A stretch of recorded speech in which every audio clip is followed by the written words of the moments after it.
Hey besties, how are you all? I hope you all are doing great at your place. I am Prachi from the channel Literature with Prachi.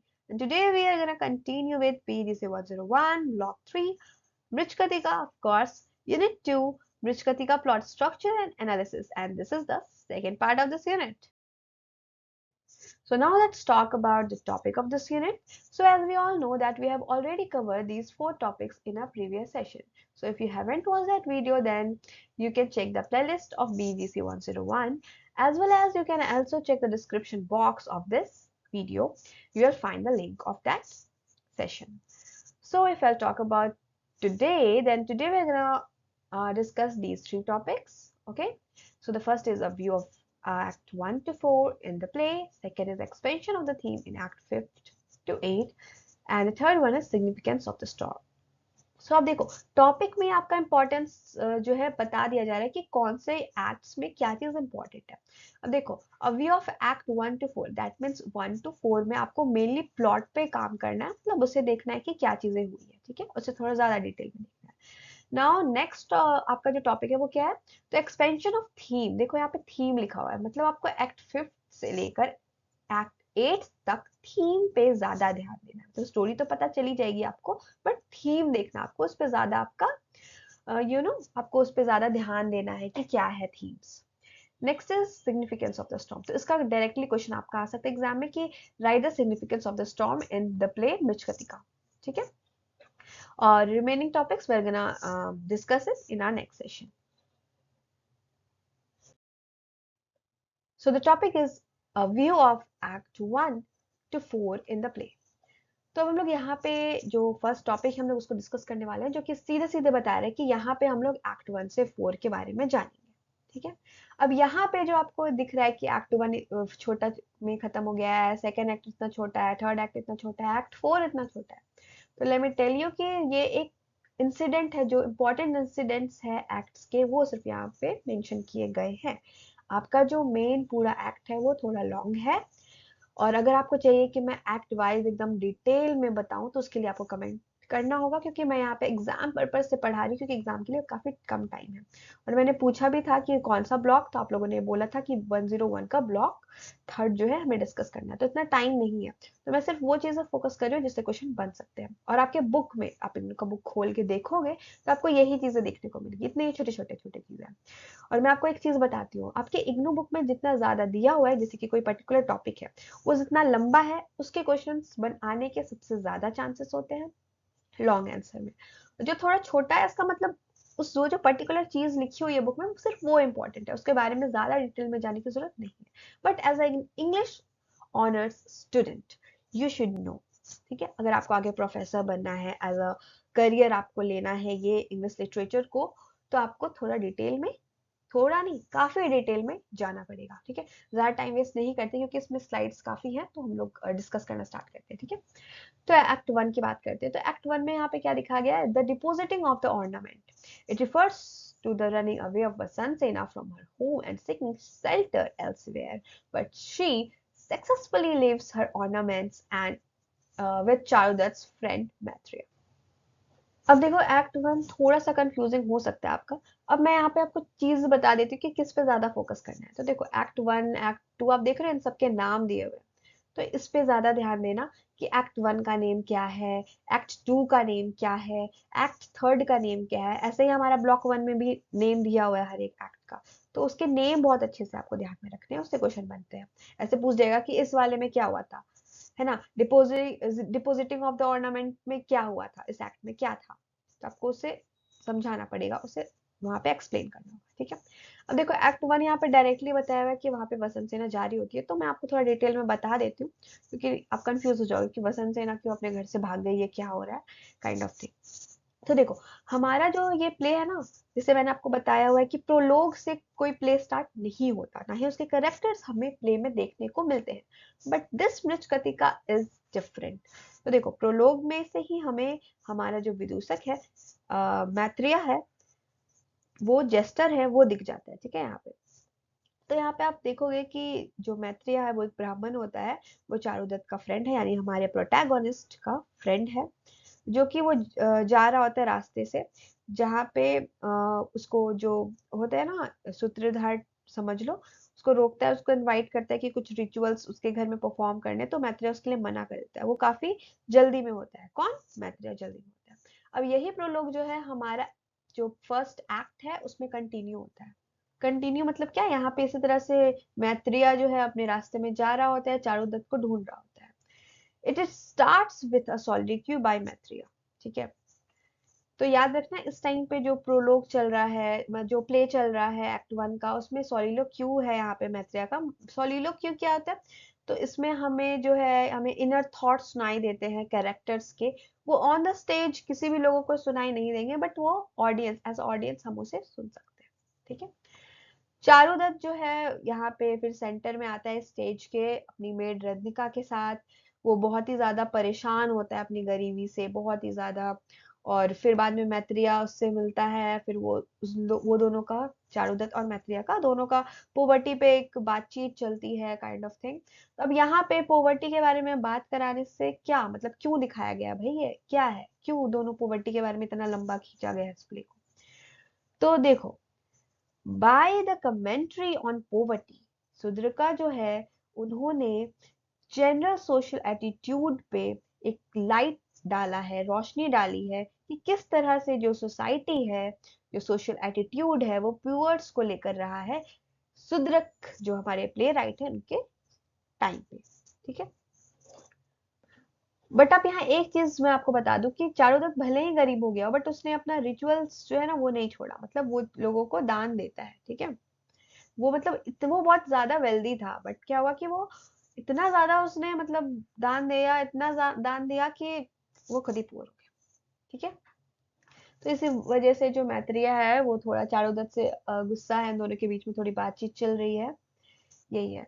अब यहाँ पे हमारी वसंत सेना का entry होता है, और वसंत सेना जो है यहाँ पे अपना ये जो आप नाम देख रहे हो, the depositing of the ornament, ये मेन चीज है, मेन इंसिडेंट है, इसलिए इस चीज पे इस एक्ट का नेम ये है, the depositing of the ornament. तो यहाँ पे वसंत सेना दिखती है, स्टेज पे आती है, वो भाग रही होती है, उसके जो विलन है हमारा संवाह का, उसके दो जो नहीं होते साथी, चेले जो भी कह लो, वो उसका पीछा कर रहे होते हैं। विता और चेता नाम होता है उन दोनों का, और साथ में संवाह का भी। वो तीनों मिलके क्या करते हैं, वसंत सेना का पीछा कर रहे होते हैं, और वसंत सेना उनसे आगे भाग रही है। And सकारा wants Vasant Sena, and three of them जो तीनों होते हैं वो उन्हें पकड़ रहे होते हैं, किन्हें? वसंत सेना को पकड़ रहे होते हैं।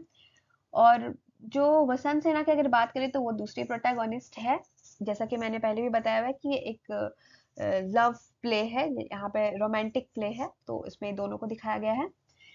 और सकारा जो है यहाँ पे विलन है। मैं बता दूं, संवाहका और सकारा एक ही है, ठीक है।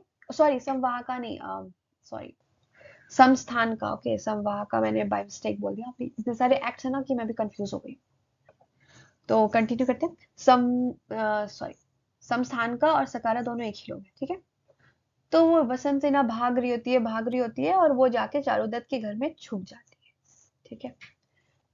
अब यहाँ पे कुछ चीजें होती है कि जो वसंत सेना का पीछा करते करते सकारा भी वहां आ जाता है, वो गलती से मेड का हाथ पकड़ लेता है।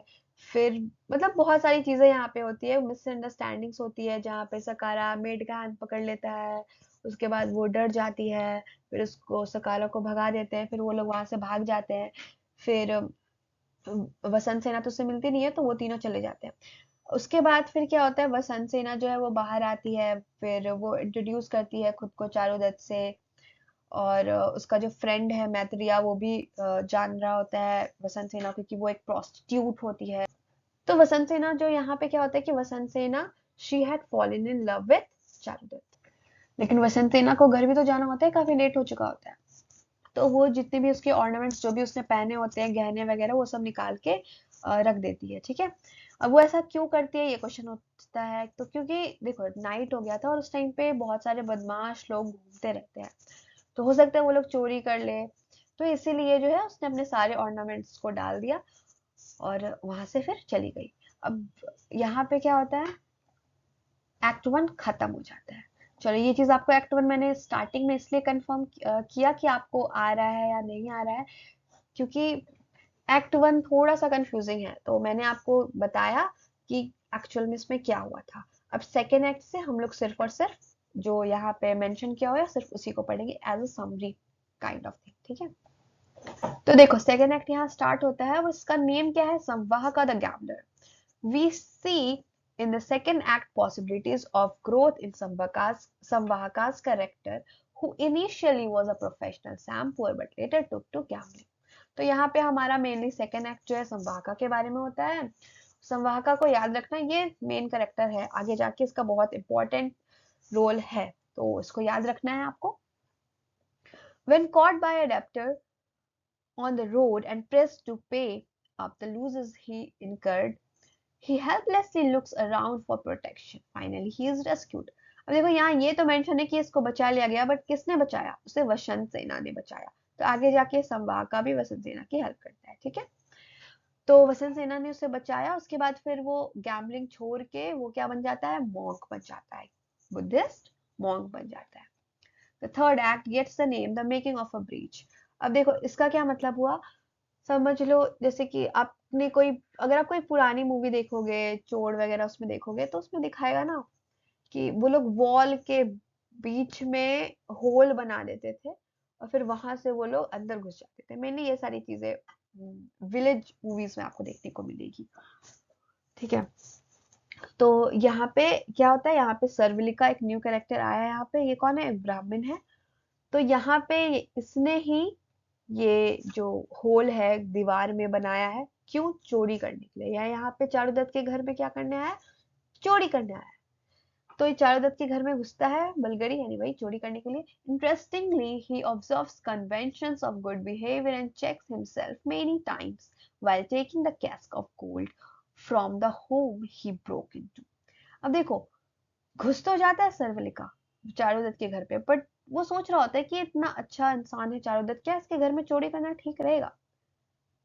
तो ये बार बार ये चीज सोच रहा होता है। he has a purpose behind committing this act। अब देखो जैसा कि मैंने पहले भी बताया कि सर्विलिका एक ब्राह्मण है, तो वो कोई प्रोफेशनल चोर तो है नहीं, तो वो एक ब्राह्मण है, चोर नहीं है, बट इस चीज को, ये जो वो चोरी कर रहा है, इसको कमिट करने के पीछे एक पर्पस है।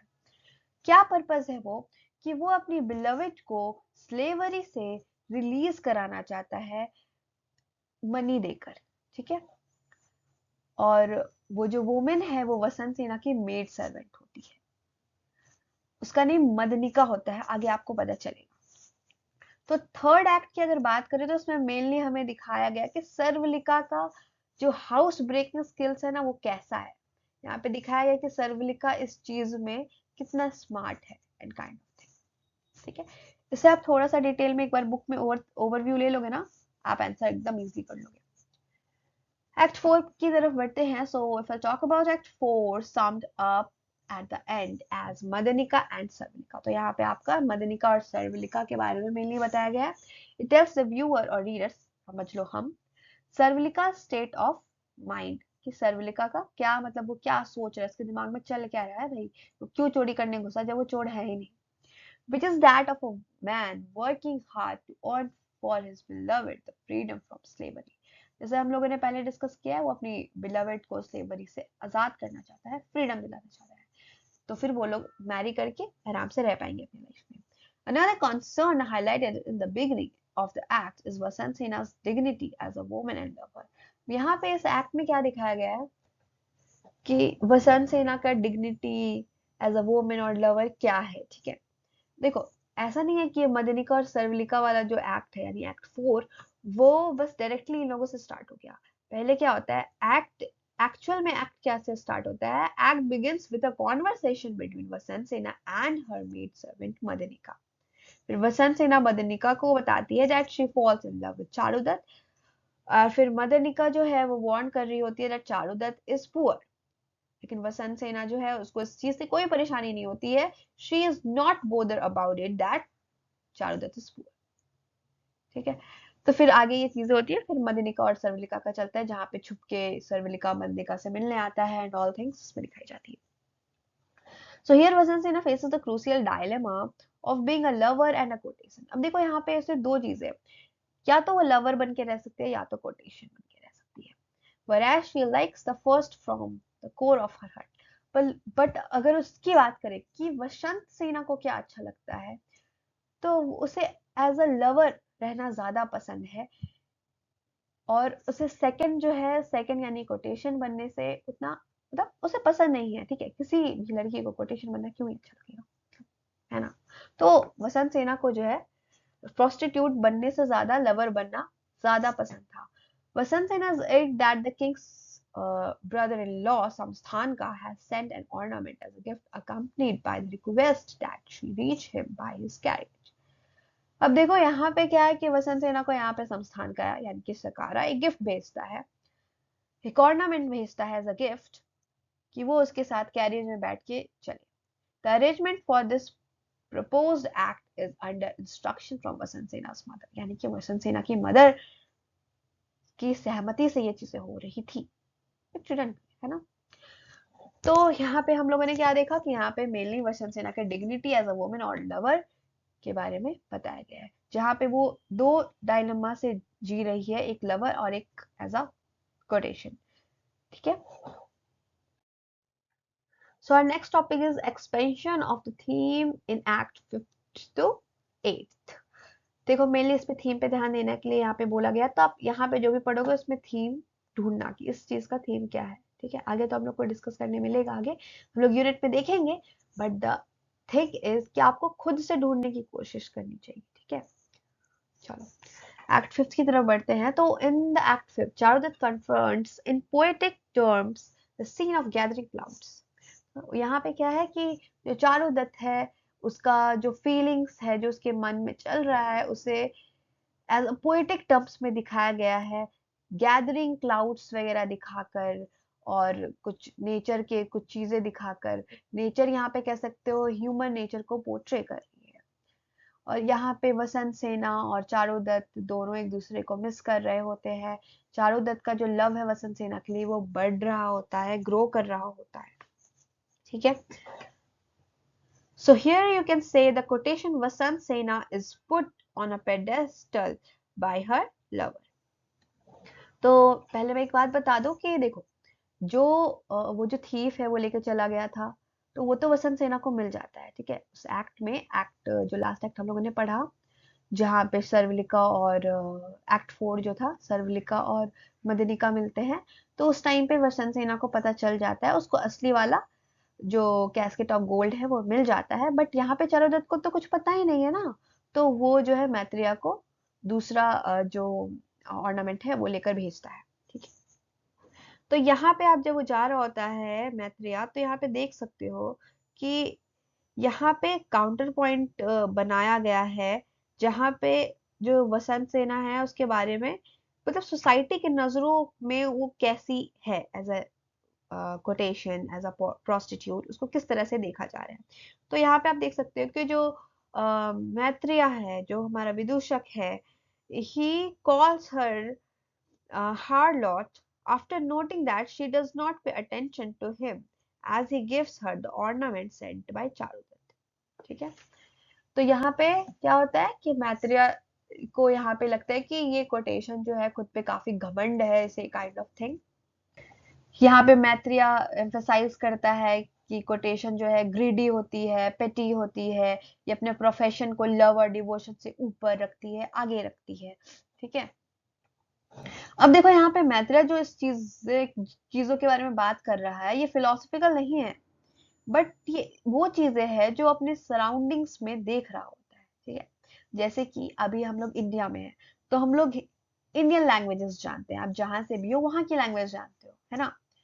और हमें कोई और, जैसे फ्रेंच तो नहीं जान लोगे ना, मतलब आगे जाके आप पढ़ोगे समझोगे उस माहौल में रहोगे तो आपको आ ही जाएगा।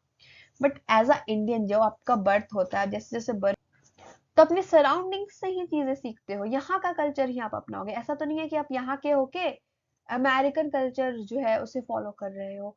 फॉलो करना तो अलग बात हो गई, बट उसे जान रहे हो स्टार्टिंग से, ये तो पॉसिबल नहीं है ना। तो वही चीज मैत्रिया के साथ भी है, जो सोसाइटी सोचती है, वो जिस तरह के सराउंडिंग में रहा है उस तरह से ही वो वसंत सेना के बारे में सोच रहा होता है। द विजिट ऑफ वसंत सेना to Chowdhury's house is to return the ornaments received from him, as also the other one that Chowdhury thought was stolen from his house। तो देखो वसंत सेना को अब दो उसके पास ऑर्नामेंट्स आ चुके हैं। तो एक तो असली वाला उसका वाला है जो उसको सर्वलिका ने वापस कर दिया है ना, और दूसरा वाला जो चारुदत्त ने मैत्रेय के हाथों भिजवाया था, तो वो लेकर जो वसंत सेना है वो चारुदत्त के घर आती है। ठीक है। Other one that Charudat thought, how the other one belonging to Vasant Sena lands up at Vasant Sena's home, though she had entrusted Charudatta with safekeeping is unknown to Charudat. अब देखो वसंत सेना के पास दो दो कैसे आया ये तो चारुदत्त को नहीं पता होगा ना, क्योंकि देखो चारुदत्त के घर से चोरी हुआ, उसने अपने तरफ से ऑर्नामेंट भेज दिए, बट वसंत सेना को तो पता है ना। तो यहीं पे ये चीज कंफ्यूजन होता है, तो वो कंफ्यूजन दूर करने आती है और चारुदत्त को जो उसका जो ऑर्नामेंट चारुदत्त ने भेजा था अपनी तरफ से उसको वो वापस करती है। ठीक है।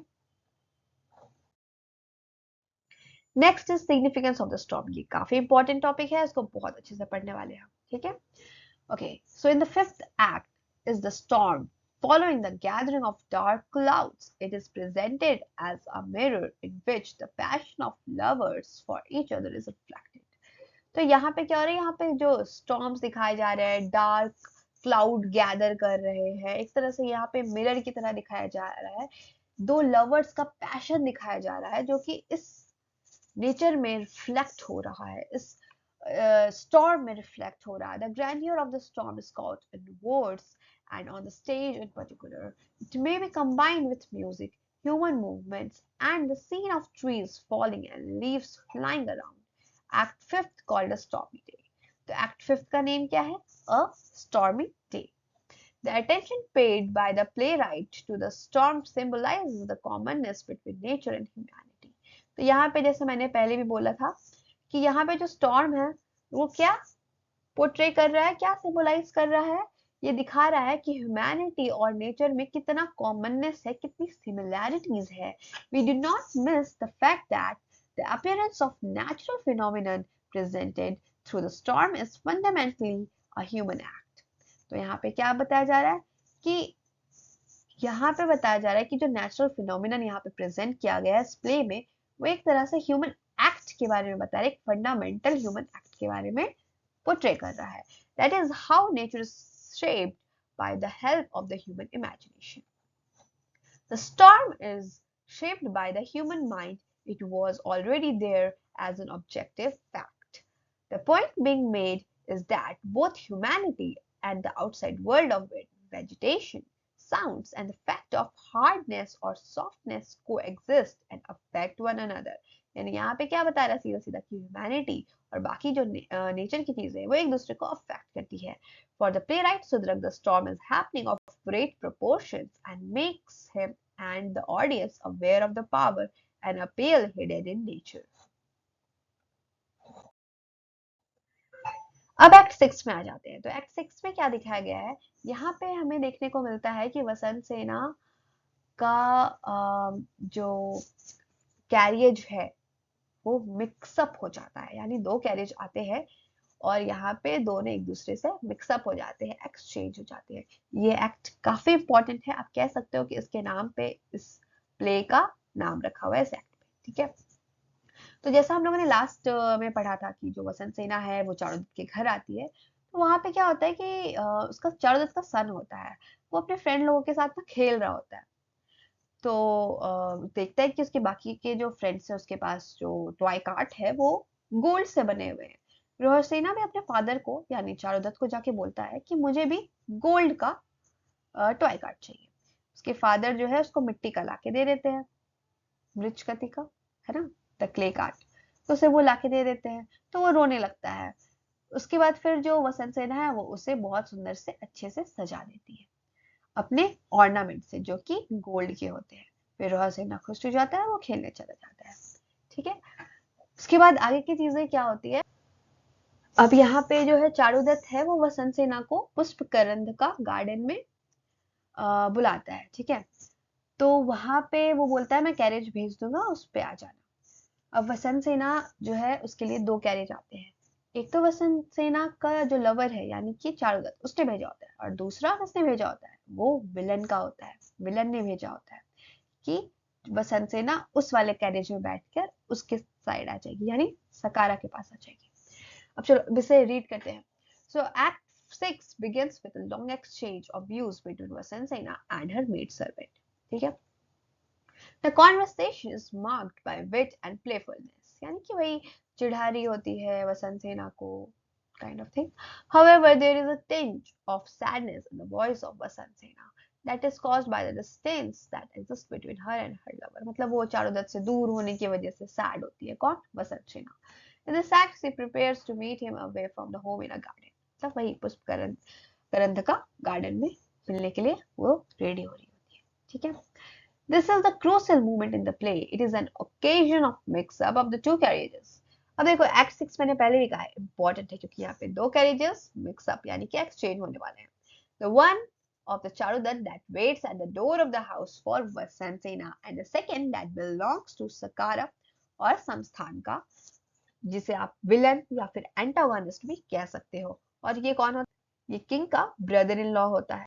तो वसंत सेना जो है वो वसंत सेना संस्थान का ही कैरियज में चली जाती है, वरएज जो चारुदत्त का कैरियज होता है उसमें आरिका नाम का एक उस टाइम के लिए, तो अभी के लिए इस एक्ट के लिए तो उसको कैदी समझ लो कि वो जेल से भागा हुआ एक कैदी होता है, प्रिजनर होता है, जो कि चारुदत्त के कैरियज में बैठ जाता है. बट ये आरिका जो है वो आने वाला किंग है. ठीक है.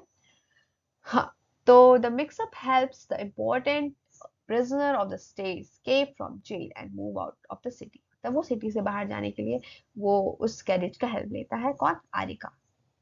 The prisoner is none other than the would-be king Arika, a coward and an insurgent.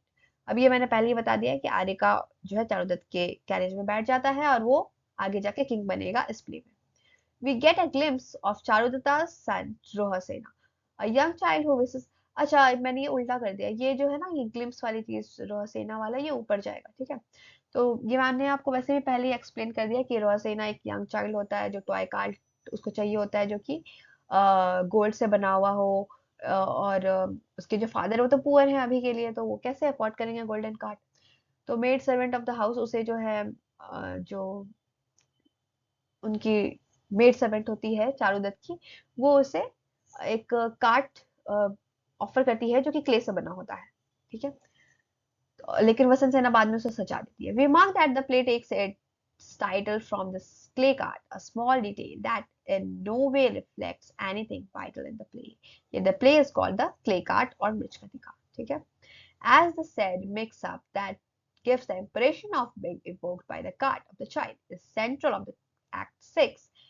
Rightly then the act is summed up as the exchange of the carriers. यानी Act 6 का नेम क्या है? The exchange of the carriers.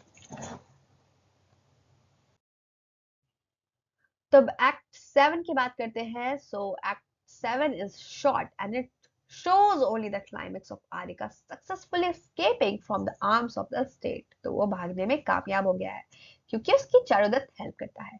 In it we witness Charudatta coming face to face with Arika. अब यहाँ पे देखो, carriers तो चारुदत्त ने किसके लिए भेजा था?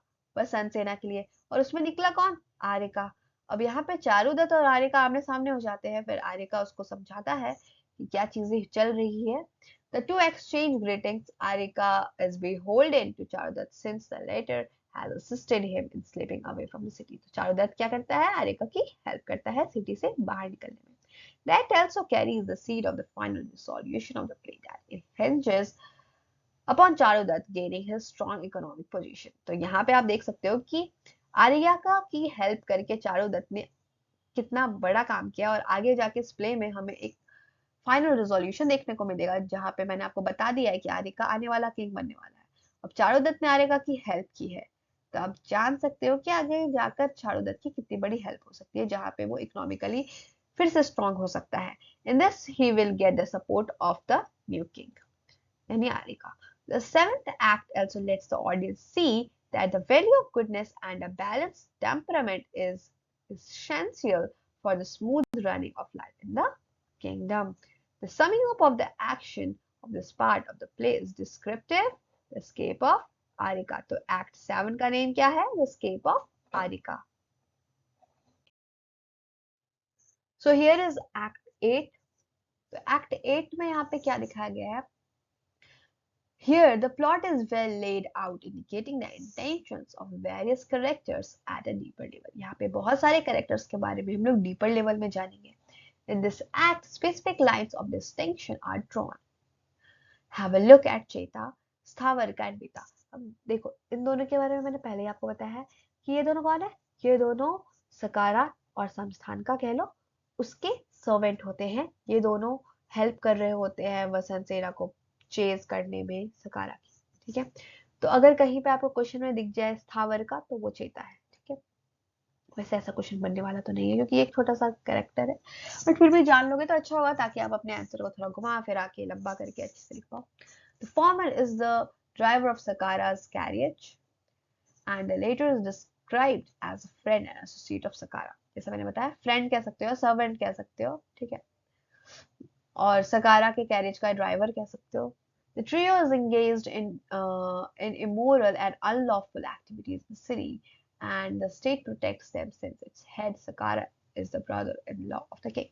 ये तीनों मिलके बहुत ही ज्यादा इलीगल चीजें करते हैं, अनलॉफुल चीजें करते हैं, मोरल चीजें करते हैं, बट कोई इन्हें कुछ बोल नहीं सकता. क्यों? क्योंकि सकारा इनका जो हेड है वो कौन है? वो किंग का ब्रदर इन लॉ है.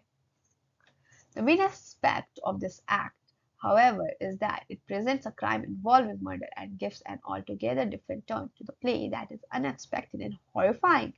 अब देखो क्या होता है कि चारुदत्त वाले कैरिज में तो आर्य का चला गया, वसंत सेना किस में आ जाती है? विलन के कैरियज में, यानी सकारा के कैरियज में. अब वो तो यहाँ पे डेंजर में आ गई. तो पहली बात तो ये है कि सकारा जो है ना वसंत सेना को देख एकदम से चौंक जाते हैं कि क्या ये सच में ये लड़की है, मतलब कि वसंत सेना है. उसके बाद ये सारी थोड़ी सी फनी चीजें, क्योंकि एक कॉमिक प्ले टाइप समझ लो है, तो ये चीजें दिखा के फिर यहाँ पे हमें एक शॉकिंग चीज देखने को मिलती है एक्ट 8 में. पहला तो एक्ट 6 से इंपॉर्टेंट ज्यादा लग रहा है, और एक्ट 8 यहाँ पे क्योंकि एक ट्विस्ट देखने को मिला है. ठीक है, क्या है? यहाँ पे हमें मर्डर देखने को मिलता है. किसका मर्डर और देखने को मिलता है? वसंत सेना का. वेल वो मरती नहीं है क्योंकि मोस्टली हमारा जो इंडियन प्ले होता है उसमें सैड एंडिंग्स नहीं होते हैं. The state is to go through turmoil leading to the change of guard. The present king will be ousted and new one more humane and forward looking one will replace him. जो new king होता है वो यहाँ पे replace कर देता है पुराने वाले किंग को, जो कि काफी मतलब अभी वाला जो न्यू किंग है वो काफी अच्छा होता है. ठीक है, काफी मोरल होता है, काफी ह्यूमेन होता है. This will then result in a total revamping of administration and the way will be paved uh, for the merchant Charudatta's return to prosperity. अब देखो मैं आपको बताती हूँ इसमें हुआ क्या था. तो जो चारुदत्त है उसके कैरेज में आर्य का गया, सकारा के कैरेज में वसंत सेना आ गई, और फिर वसंत सेना को जो है सकारा उसी तरह से परेशान करने का ट्राई करता है, तो वसंत सेना उसको मना करती है, और उसमें जो है सकारा को गुस्सा आ जाता है, वो उसे मार देता है. वेल ये कैसे होता है मैं आपको बताती हूँ, बट पहले हम लोग उसको रीड करते हैं. The situation provides to them the aura of humanist ethics, killing a serious act that forbidden by law.